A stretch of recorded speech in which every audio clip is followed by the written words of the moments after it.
Okay, well, I wanted to update everybody on the situation here, my situation anyway, in the Philippines.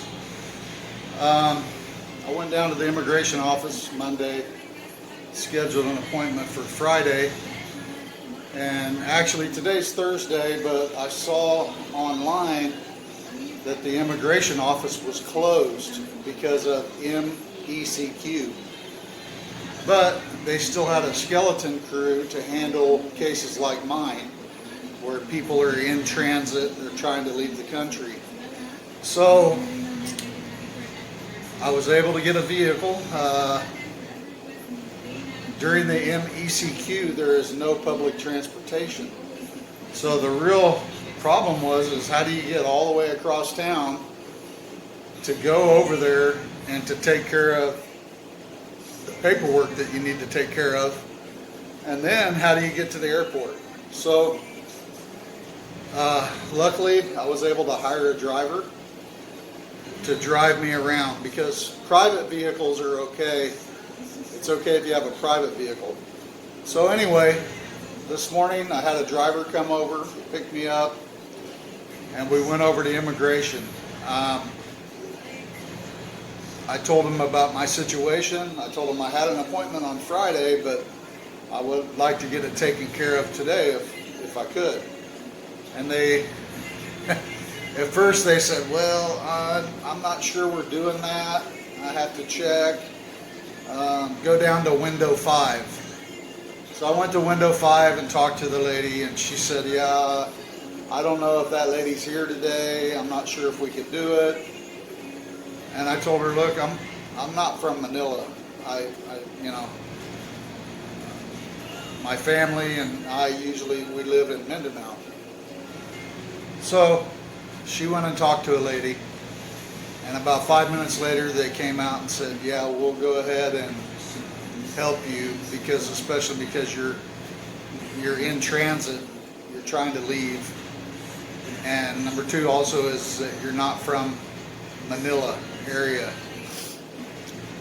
So long story short, I had to pay a bunch of fees, and it took about an hour and a half,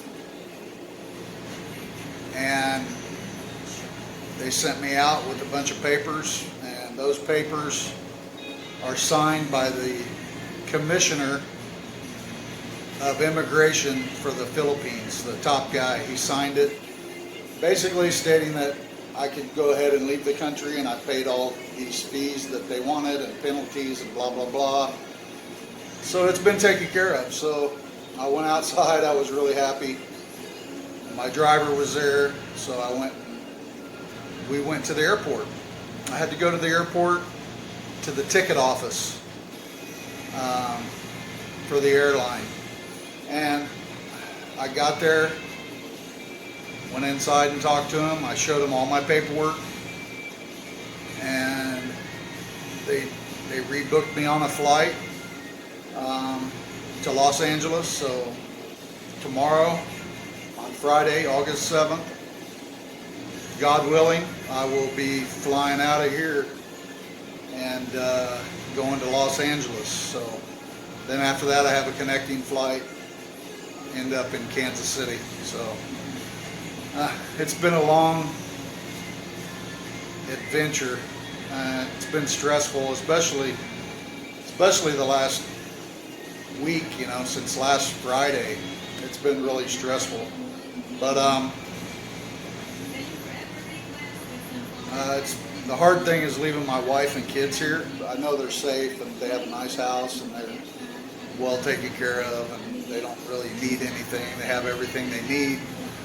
But I really would rather my family was going with me to America. So that's the hard thing, is going back alone. Hopefully they can follow me in the next few months. Well, I want to thank everybody for watching. I want to thank all my friends and family for their prayers as well.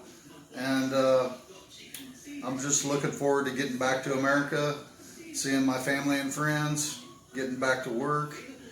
And I think before that, I'm going to take a couple days and go fishing with a buddy of mine.